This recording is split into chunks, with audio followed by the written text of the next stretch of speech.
Hi student, my self आकाश बिरानिया। आज देखते हैं इंटीग्रेशन के बारे में। इंटीग्रेशन से पहले मैं आपको बताना चाहूंगा कि पिछले लेक्चर में आपको डिफरेंशिएशन के बारे में बताया था। डिफरेंशिएशन क्या था कि डिफरेंशिएशन के बारे में, जो डिफरेंशिएशन होता है, किसी भी फंक्शन का डिफरेंशिएट करते हैं तो अपन उसके बारे में उस फंक्शन की उस पॉइंट के ऊपर स्लोप देखते हैं। ठीक है, तो स्लोप देखते हैं और वहां पे अपन उस जहाँ पे स्लोप अगर उसका डेरिवेटिव जीरो हो जाता है, ठीक है, उसका डेरिवेटिव जीरो हो जाता है। अगर पिछले लेक्चर में देखे थे वहां पे अगर जीरो हो जाता है, ये कंडीशन आ जाती है, तो वहां पे या तो मैक्सिमा होगा या फिर मिनिमा होगा। ये दो कंडीशन थी। फिर डिसाइड करने के लिए मैक्सिमा होगा या फिर मिनिमा होगा, इन दो चीज को डिसाइड करने के लिए क्या फाइंड किया था, इसका डबल डेरिवेटिव। इसका डबल डेरिवेटिव डिफाइन किया था। तो इसके बाद में अगर double derivative greater than zero हो तो ये मिनिमा होगा, और double derivative less than zero हो तो ये क्या होगा, मैक्सिमा। अब ऐसी भी कंडीशन हो सकती है उसमें डबल डेरिवेटिव जीरो हो,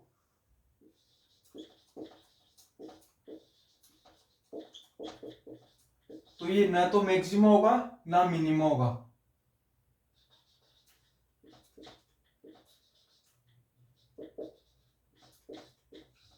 ओके, तो ऐसा एग्जांपल देना चाहूं तो मैं क्या होगा ऐसा example, y is to x cube. तो इसमें फर्स्ट डेरिवेटिव 3x², ये जीरो है, x इक्वल टू जीरो पे। सेकेंड डेरिवेटिव 6x, ठीक है, 6x ये भी जीरो है, x इक्वल टू जीरो पे। तो ये इसकी ग्राफ कैसी होगी, इसकी ग्राफ होगी ऐसी कुछ ग्राफ होगी इसकी। ठीक है, तो यहां पे क्या हो रहा है कि मैक्सिमा और मिनिमा कुछ भी नहीं आ रहा, लेकिन यहां पे स्लोप जीरो हो रही है इसकी। थोड़ा वापस बनाना चाहूं मैं ढंग से इसको, तो ये ग्राफ ऐसा होगा।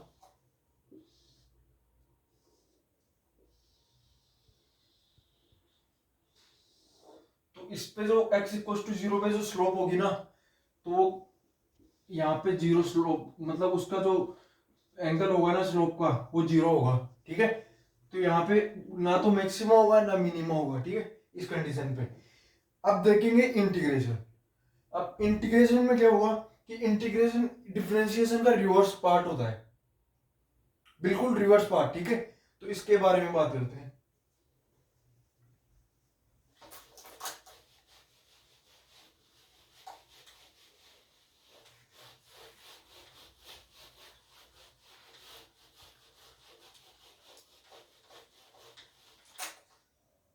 सपोज करते हैं मैंने कोई फंक्शन है, सपोज कर लिया y equal to f x. ठीक है, मैंने y equal to f x function को डिफरेंशिएट कर दिया, किसके रेस्पेक्ट में, x के रेस्पेक्ट में। ठीक है, इसको डिफरेंशिएट कर दिया और फिर इसका रिवर्स कॉन्सेप्ट लगा दिया। ये तो डिफरेंशिएट हो गया, इसका रिवर्स कॉन्सेप्ट क्या होगा, इंटीग्रेशन। अब मैंने इसको इंटीग्रेट कर दिया,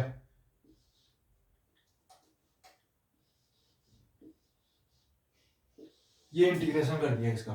ठीक है, तो ये वापस क्या आना चाहिए, सेम वही फंक्शन आना चाहिए, क्योंकि अपन ने दो बार, एक बार डिफरेंशिएट कर दिया और सेम उसी फंक्शन को इंटीग्रेट कर दिया, तो सेम फंक्शन आना चाहिए। तो यहां पे ये y आ गया, that's equal to f x. ठीक है, तो इंटीग्रेशन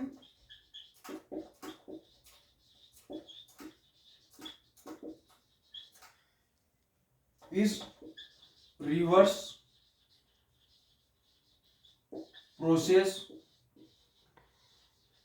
ऑफ डिफरेंशिएशन।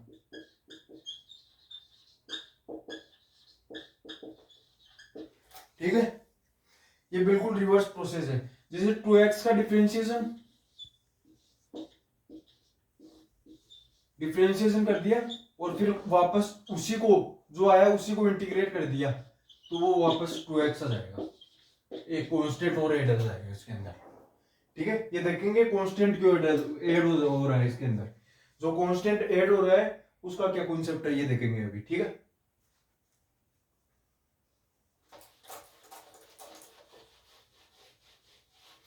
अब आपको पता लग गया कि डिफरेंशिएशन तो क्या बताता है, डिफरेंशिएशन बताता है कि स्लोप के बारे में बताता है, किसी फंक्शन की किसी उस पॉइंट के ऊपर स्लोप के बारे में बताता है। इंटीग्रेशन क्या बताता है, जैसे मैंने एक फंक्शन सपोज कर लिया, ये फंक्शन ले लिया, अब मैंने इस फंक्शन को x equal to 1, x equal to 2, x equal to 1 से लेके x इक्वल टू 2 तक y फंक्शन को मैंने इंटीग्रेट कर दिया। तो ये क्या किस चीज को रिप्रेजेंट कर रहा है, यहां पे अगर मैं सपोज करूं कि अगर y डिफरेंट, यहां पे मैं एक छोटी सी स्ट्रिप ले लेता हूं, यहां पे ये y होगा कोई सा भी और ये एक स्ट्रिप होगी। ठीक है, तो ये क्या होगा, इसकी विड्थ कितनी होगी dx, इसकी हाइट कितनी होगी y, तो इसका एरिया कितना होगा y dx। ओके, इसका एरिया होगा y dx। यहां पे मैंने दूसरी स्ट्रिप ले ली, ये हो गया y2, यहां से मैंने इसकी ये विड्थ हो गई dx, तो इसका एरिया क्या हो गया y2 dx। ठीक है, तो ऐसे ही करके अगर मैं सभी को एक साथ ऐड कर दूं, summation of y dx n1 से n equal to n dash तक, मैं यहां से सभी को इंटीग्रेट कर देता हूं x1 से लेके x2 तक। ठीक है, x1 से लेके x2 तक सभी को ऐड कर देता हूं। ठीक है, तो ये एरिया को रिप्रेजेंट करेगा। ठीक है, इसमें इसके एरिया में थोड़ी सी एरर होगी, और वो कौन सी एरर है, एरर होगी कि ये वाला थोड़ा सा एरिया है ना वो इसमें नहीं आएगा, क्योंकि अपन जो रेक्टेंगल जो चूज कर रहे हैं ना उसके अंदर ये वाला एरिया छूट जा रहा है, रेक्टेंगल के अंदर ये जो छोटा सा एरिया हो रहा है ना ये वाला, हर बार ये वाला एरिया छूट जा रहा है। जैसे मैं एक वापस बनाना चाह रहा हूं, ये रेक्टेंगल कंसीडर किया, तो इस रेक्टेंगल में क्या होगा कि ये वाला एरिया छूट गया। ठीक है, तो अपन ने देखा ये कुछ छोटे छोटे स्ट्रिप में जो एरिया छूट रहा है ना, ठीक है, तो ये एक अप्रोक्सीमेट वैल्यू देगा।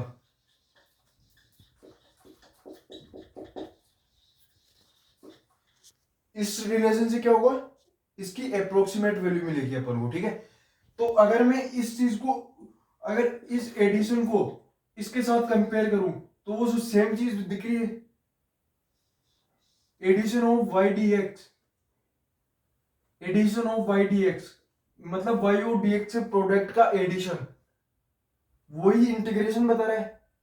तो इंटीग्रेशन ऑफ y dx किसको रिप्रेजेंट करता है, एरिया ऑफ दैट फंक्शन, उस फंक्शन के एरिया को, कहां से कहां तक, लिमिट x1 से x2 तक।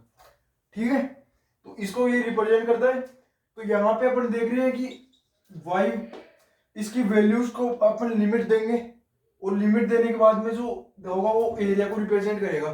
ठीक है, अब इंटीग्रेशन भी कभी भी एग्जैक्ट वैल्यू नहीं देता, इंटीग्रेशन में भी क्या होता है कि इंटीग्रेशन भी अलग अलग वैल्यूज लेगा, यहाँ पे फंक्शन की अलग अलग वैल्यूज लेगा, और जो ये एरिया है ना, हर बार ये एरिया, ये वाला एरिया हर जगह ये वाला एरिया है ना, ये वाला एरिया छूट जाएगा। ठीक है, ये वाला एरिया हर बार छूटता जाएगा। ठीक है, तो इंटीग्रेशन भी कभी एग्जैक्ट वैल्यू नहीं देता, ठीक है। तो इंटीग्रेशन भी अप्रोक्सीमेट वैल्यू देता है, ठीक है। तो इसके बाद में देखेंगे हम कुछ इंटीग्रेशन के फॉर्मूलेस।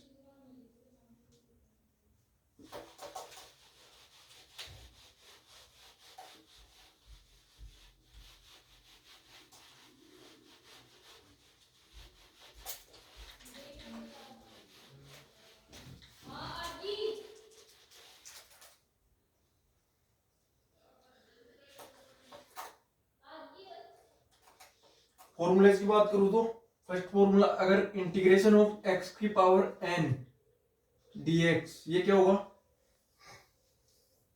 एक्स की power n plus one divide by n plus one plus c, ठीक है। अगर इसको डिफरेंशिएट करें, तो ये वाला फंक्शन आना चाहिए। इसको कांस्टेंट का डिफरेंशिएशन क्या होगा, जीरो। इसका डिफरेंशिएशन क्या होगा, एन प्लस वन आगे, ठीक है। एक्स की power n plus one minus one divided by n plus one, ठीक है।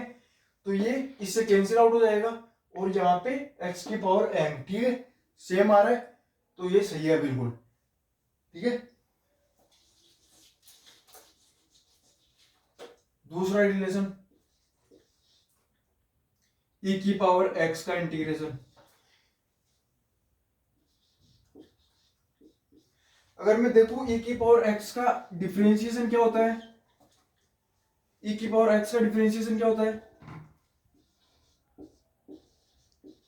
ई की पावर एक्स का डिफरेंशिएशन होता है ई की पावर एक्स, ठीक है। तो ई की पावर एक्स का इंटीग्रेशन क्या होगा, ई की पावर एक्स प्लस कांस्टेंट, ठीक है। थर्ड एग्जांपल लेना चाहूंगा, तो थर्ड एग्जांपल क्या होगा, one by x dx integration, ठीक है। तो आपने सुना हुआ, देखा हुआ पिछली बार डिफरेंशिएशन के लेक्चर में मैंने बताया था कि log x का डिफरेंशिएशन क्या होता है, वन बाई एक्स। तो वन बाई एक्स का इंटीग्रेशन अगर रिवर्स कर दूं मैं इसको, वन बाई एक्स का इंटीग्रेशन क्या होगा, वन बाई एक्स का इंटीग्रेशन होगा log x, ठीक है, प्लस सी, ओके। फोर्थ एग्जांपल लेना चाहूं मैं, तो फोर्थ एग्जांपल ए की पावर एक्स, ए की पावर एक्स का इंटीग्रेशन, ए की पावर एक्स का इंटीग्रेशन क्या होगा, ए की power x divided by log of ln of a plus c, ठीक है। ये कुछ इंपॉर्टेंट फॉर्मूलेज है जो फिजिक्स में यूज आएंगे, और मतलब ये तो बहुत कम यूज आएंगे अपने, इसके बाद में जो ट्रिग्नोमेट्रिक फॉर्मूलेज हैं वो इससे भी ज्यादा यूज आएंगे, ठीक है। तो इसके बाद में हम बता रहे हैं, आपको वेरीफाई करना आना चाहिए इन फॉर्मूलेज को डिफरेंशिएशन और इंटीग्रेशन के कॉन्सेप्ट से।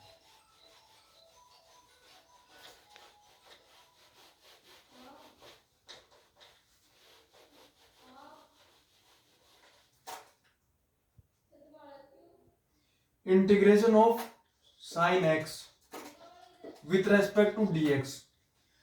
अब मैंने डिफरेंशिएशन में आपको बताया था कि डिफरेंशिएशन ऑफ साइन एक्स क्या होता है, ये होता है cos x, ठीक है। अब साइन एक्स का इंटीग्रेशन क्या होगा, अगर साइन एक्स का इंटीग्रेशन आपने cos x बोल दिया ना, तो cos x का डिफरेंशिएशन माइनस साइन एक्स होता है, तो साइन एक्स का इंटीग्रेशन क्या होगा, माइनस cos x प्लस सी।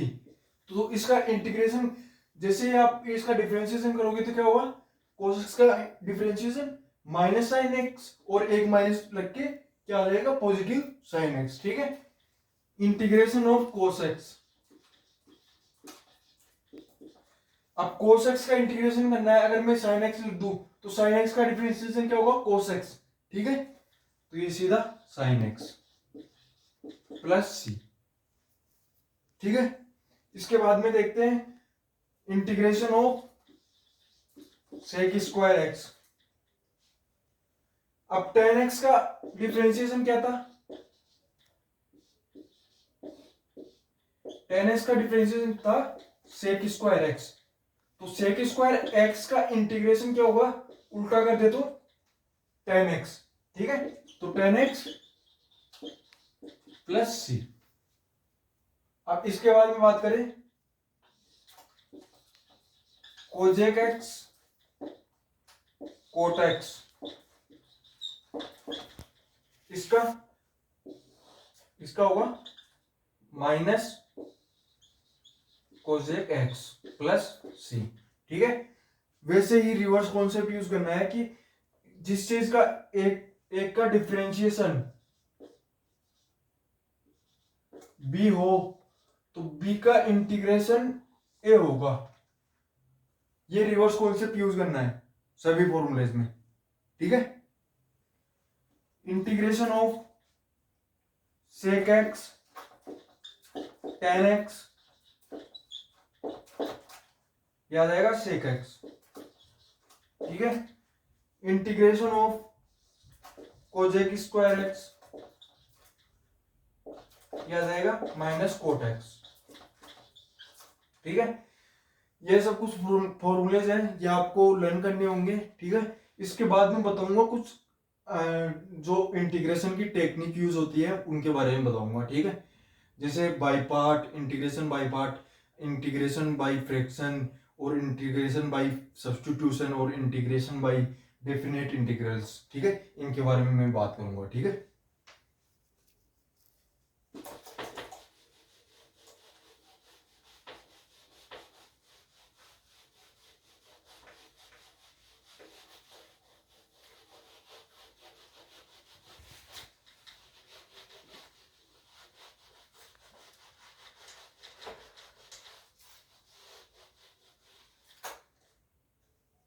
सबसे पहली टेक्निक का यूज करते हैं इंटीग्रेशन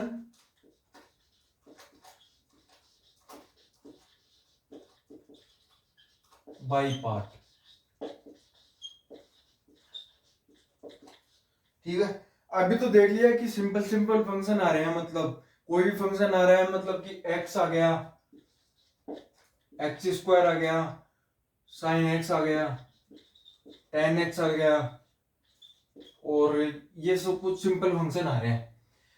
अगर मैं आपको दे दूं कि x sine x product of two function दे दूं तो क्या होगा, उसमें क्या करोगे, तो उसके लिए जो ये टेक्निक होगी वो इंटीग्रेशन बाय पार्ट यूज होगी। तो इंटीग्रेशन बाय पार्ट में क्या होता है कि अपन दो फंक्शन को सेपरेट कर लेते हैं, दोनों फंक्शंस को, और उनके ऊपर जो अप्लाई होता है फॉर्मूला वो मैं बता रहा हूं। ठीक है,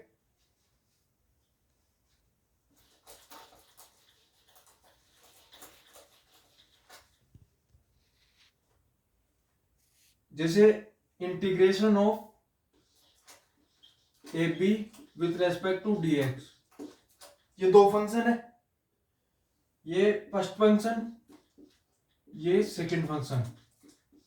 ठीक है, अब एक बात बताता हूं कि अपन को फर्स्ट फंक्शन और सेकंड फंक्शन डिसाइड कैसे करना है।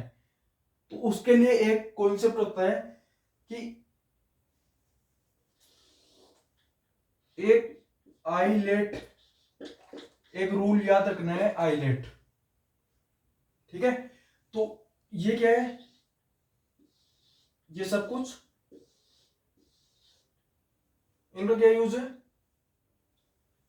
ये क्या है, लॉगरिथमिक, एल्जेब्रिक, ट्रिग्नोमेट्रिक। ठीक है, ये सब कुछ फंक्शन है, और ये inverse.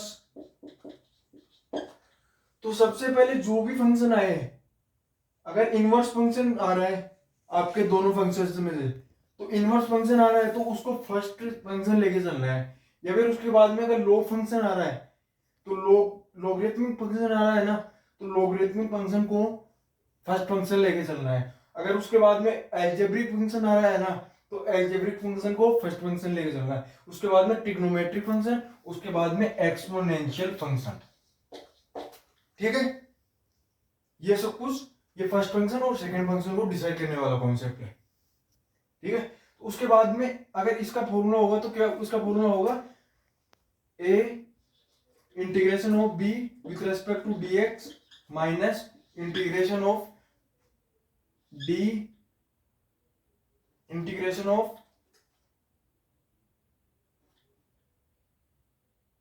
with respect to dx integration of dA differentiation of a integration of b with respect to dx and integration of this total।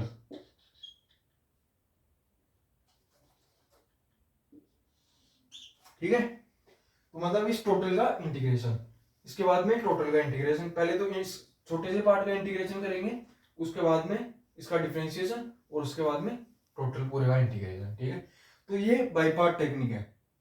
इस बाई पार्ट टेक्निक पे अपन क्वेश्चंस भी करेंगे। ठीक है, तो अगर मैं सिंपल सा एग्जांपल लेना चाहूँ तो सिंपल एग्जांपल लेना चाहूँ तो जैसे सबसे सिंपल एग्जांपल क्या हो गया, y इक्वल्स टू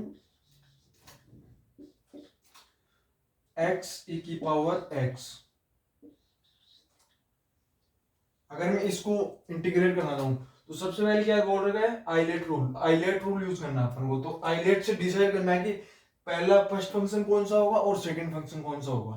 ठीक है, तो इनवर्स इनवर्स के बाद में लोगरिथमिक, एल्जेब्रिक, ट्रिग्नोमेट्रिक, एक्सपोनेंशियल। तो एल्जेब्रिक पहले आ रहा है तो ये फर्स्ट फंक्शन, ये सेकंड फंक्शन। ठीक है, तो इसकी वैल्यूज इसमें पुट करनी है। तो ए वाला फंक्शन कौन सा हो गया, x, और बी फंक्शन कौन सा हो गया, e की पावर x।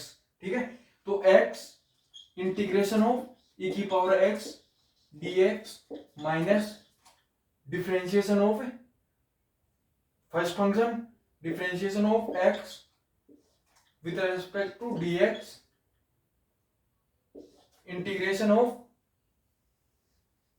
e की power x dx whole integration. ठीक है, ये देख रहे हैं, तो यहां से कितना हो जाएगा, x e की पावर x माइनस ये 1, ये e की पावर x, ये dx, इसका इंटीग्रेशन, तो ये कितना हो जाएगा, x e की पावर x माइनस e की पावर x। ठीक है, प्लस कांस्टेंट ऑफ इंटीग्रेशन।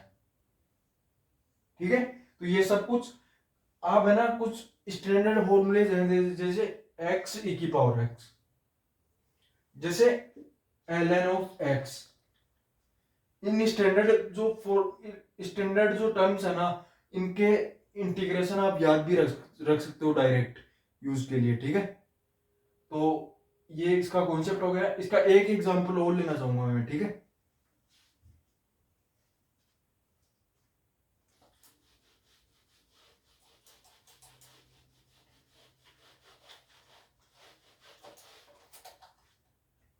अगर इसका एग्जांपल लेना चाहूं मैं, x sin x y equals to, तो इसमें सबसे पहले फर्स्ट फंक्शन और सेकंड फंक्शन डिसाइड करना होगा। तो फर्स्ट फंक्शन कौन सा हुआ, इनवर्स नहीं है, लोगरिथमिक नहीं है, एल्जेब्रिक फंक्शन, तो ये फर्स्ट फंक्शन हो गया, ये सेकंड फंक्शन हो गया। ठीक है, तो इसमें तो फर्स्ट फंक्शन क्या हो गया, x इंटीग्रेशन sin x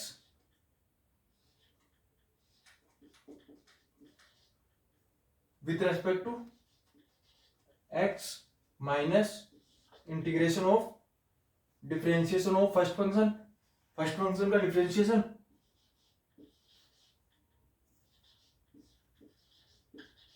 ठीक है, इंटीग्रेशन ऑफ सेकेंड फंक्शन,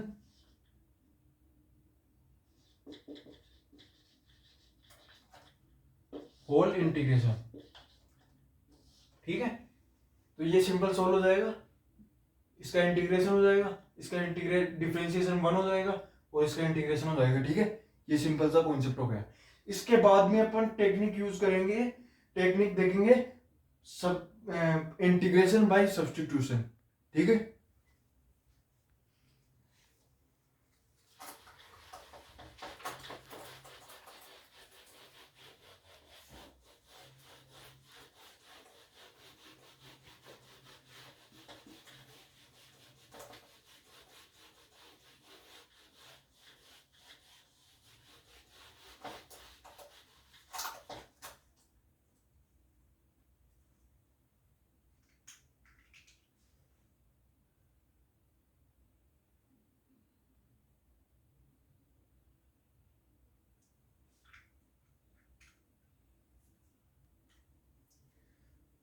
अब देखते हैं कि इंटीग्रेशन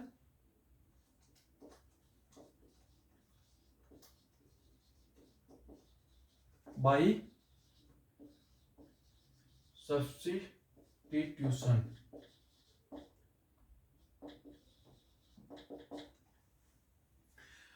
अब देख, मैं सिंपल एग्जांपल इसके बारे में एग्जांपल लेना चाहूंगा। सब्स्टिट्यूशन का मतलब कि किसी भी टर्म को या फिर किसी भी मतलब टर्म, मतलब किसी भी टोटल टर्म, दो टर्म को अपन एक टर्म सपोज कर लेंगे, उसके बाद में डिफरेंशिएट करके और उसको उसके इक्वल पुट कर देंगे, तो ऐसा कुछ करेंगे अपन सब्स्टिट्यूशन में। ठीक है, जैसे मैं एग्जांपल लेता हूं आपके पास, integration of x cube plus x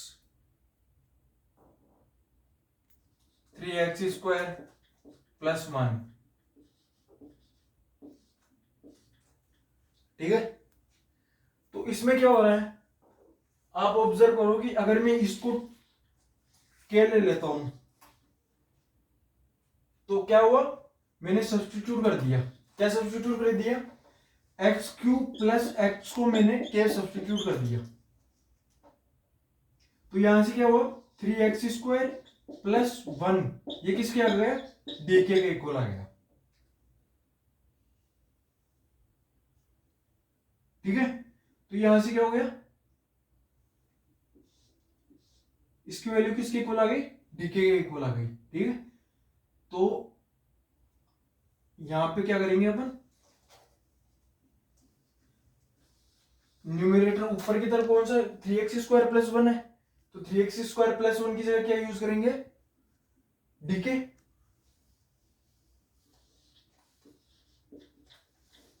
और ये इसकी जगह के यूज कर लेंगे। अब इसका इंटीग्रेशन तो तुम्हें पता है, इसका इंटीग्रेशन क्या होगा, ln ऑफ के प्लस सी, ln के अपन मोड भी लगा, के मोड भी लगा देंगे, क्योंकि ln है ना नॉन नेगेटिव वैल्यूज देता है, तो ln के मोड लगा देंगे। अब के किसके इक्वल है, एक्स क्यूब प्लस एक्स के। ठीक है, इसकी वैल्यू पुट कर देंगे, तो ये सब्स्टिट्यूशन मेथड हो गया। इसका एक और एग्जांपल लेना चाहूंगा,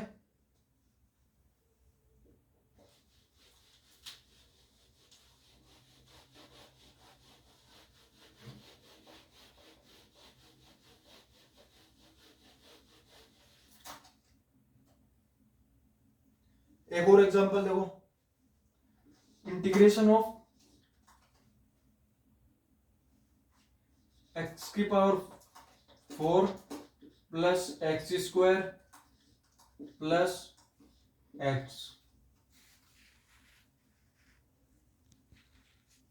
1 plus 2x plus 4x cube.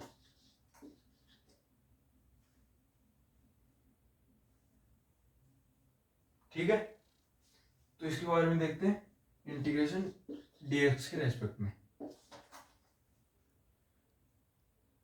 अब ये देखते हैं, तो यहां पे अपन देखते हैं इस टर्म को, इस टोटल नीचे वाले टर्म्स को मैं अगर के इक्वल पुट कर देता हूं, अगर मैं इसको के सपोज कर लेता हूं, तो क्या होगा, एक्स की power 4 plus x square plus x, तो यहां पे इस दोनों को डिफरेंशिएट कर देता हूं दोनों साइड में, तो 4x cube plus 2x plus 1 multiply by dx equals to dk। तो ये जो टोटल ऊपर वाले टर्म्स है ना, ये dk के इक्वल हो गए। तो dk डिवाइडेड बाय k, फिर से वही फॉर्म बन गई। तो यहाँ पे क्या हो गया, log of k plus c। तो k की वैल्यू कितनी हो जाएगी, ये वाली वैल्यू हो जाएगी। ठीक है, तो ये इंडेफिनेट इंटीग्रेशन है। इंडेफिनेट इंटीग्रेशन मतलब यहाँ पे लिमिट्स नहीं दे रखी। ठीक है, डेफिनेट इंटीग्रेशन क्या होता है, जिसमें लिमिट्स दे रखी होती है, जैसे लिमिट्स 1 से 4। ठीक है, अभी बात करेंगे उसके बारे में। अब इसके बाद में देखते हैं अपन डेफिनेट इंटीग्रेशन। तो डेफिनेट इंटीग्रेशन के बारे में बात करेंगे तो उसमें क्या होगा, उसमें लिमिट्स दे रखी होगी तो लिमिट्स पुट करनी होगी अपन को, उसमें लिमिट्स पुट करनी होगी तो लिमिट्स पुट करके एक सिंपल सा न्यूमेरिकल आंसर आ जाएगा। ठीक है, तो यहाँ पे मैं अगर एग्जांपल लेना चाहूँ तो 2x divided by x square plus 4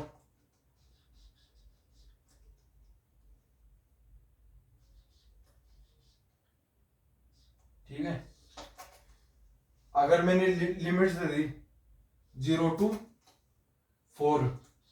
ठीक है, अब इसमें क्या होगा, मल्टीप्लाई बाई dx, इसका इंटीग्रेशन करना है। तो इसको मैं अगर k ले लेता हूं, k सपोज कर लिया मैंने, तो यहाँ पे क्या होगा, एक्स स्क्वायर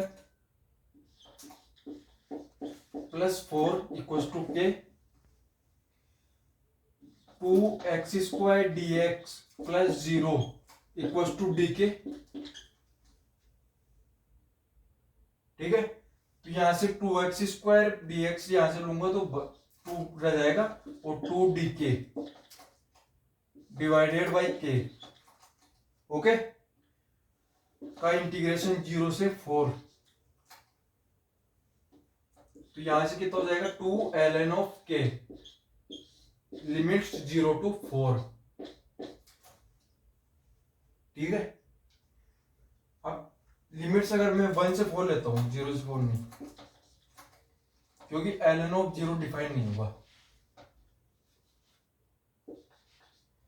ठीक है, तो कभी भी डेफिनेट इंटीग्रेशन होता है ना, उसमें कांस्टेंट कैंसिल आउट हो जाता है। कैसे कैंसिल आउट हो जाता है, क्योंकि एक लिमिट के साथ भी कांस्टेंट आएगा, एक लिमिट के साथ कांस्टेंट आएगा।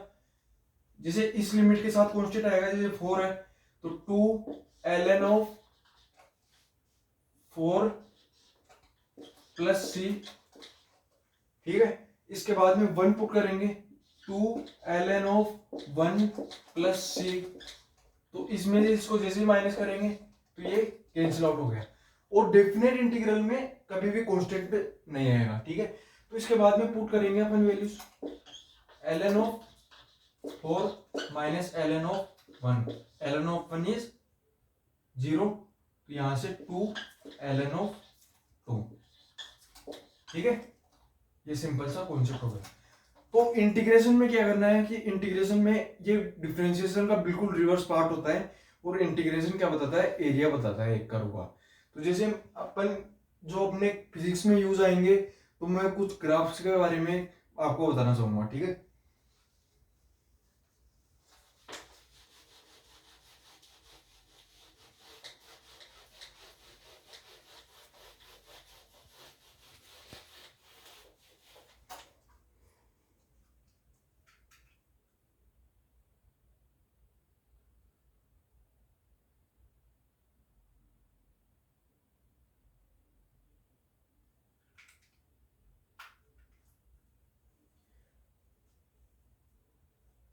तो देखिए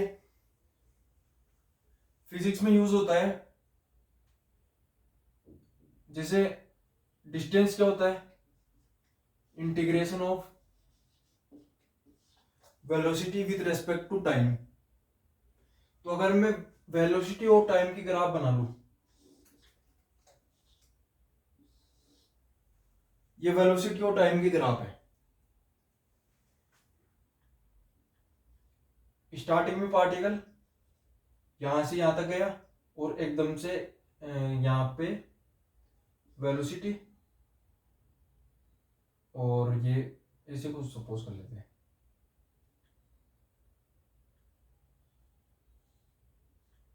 ठीक है। तो ये वेलोसिटी टाइम ग्राफ है, ठीक है। तो यहाँ पे अपन देख रहे हैं कि ये वेलोसिटी टाइम ग्राफ उस पार्टिकल का। तो यहां से अगर मैं इसका वीडीटी कर देता हूं, इस कर्व को वीडीटी कर देता हूं, इंटीग्रेशन कर देता हूं, तो वो एक्स मतलब डिस्प्लेसमेंट बता देगा। तो वीडीटी किसको रिप्रेजेंट कर रहा है? इस कर्व के एरिया को रिप्रेजेंट कर रहा है। तो इस कर्व के एरिया को, तो इस कर्व का एरिया होगा ना, अगर मैं यहां से T1 से T2 तक ले जाता हूं, तो T1 से T2 तक ले जाता हूं, तो T1 से T2 तक जितना भी डिस्प्लेसमेंट ये कवर करेगा ना, तो वो डिस्प्लेसमेंट किसके इक्वल होगा? इस एरिया के इक्वल होगा, इस एरिया के मैग्नीट्यूड के इक्वल होगा, ठीक है। अब जैसे ही मैं एक्सेल, जैसे वेलोसिटी की बात करता हूं, तो वेलोसिटी क्या होती है? Integration A D T. अब इसमें क्या होगा? एक्सेलरेशन और टाइम का ग्राफ बनाना पड़ेगा। एक्सेलरेशन और टाइम का ग्राफ बना दिया, तो इसमें इंटीग्रेट करना पड़ेगा। इंटीग्रेट किस किस को करना पड़ेगा? एक्सेलरेशन और टाइम को इंटीग्रेट करना पड़ेगा, T1 से T2, ठीक है। ये इंटीग्रेट करना पड़ेगा। इंटीग्रेट करने के बाद में क्या होगा कि ये वेलोसिटी आ जाएगी, और ये वेलोसिटी आएगी, कौन सी वेलोसिटी आएगी? एवरेज वेलोसिटी, ठीक है। तो ऐसे ही फिजिक्स में जो होता है, ये एरिया का कॉन्सेप्ट यूज में आता है। तो डिफरेंट डिफरेंट क्वांटिटीज उनका यूज होगा ऐसे एरिया का कॉन्सेप्ट से, ठीक है। Thank you.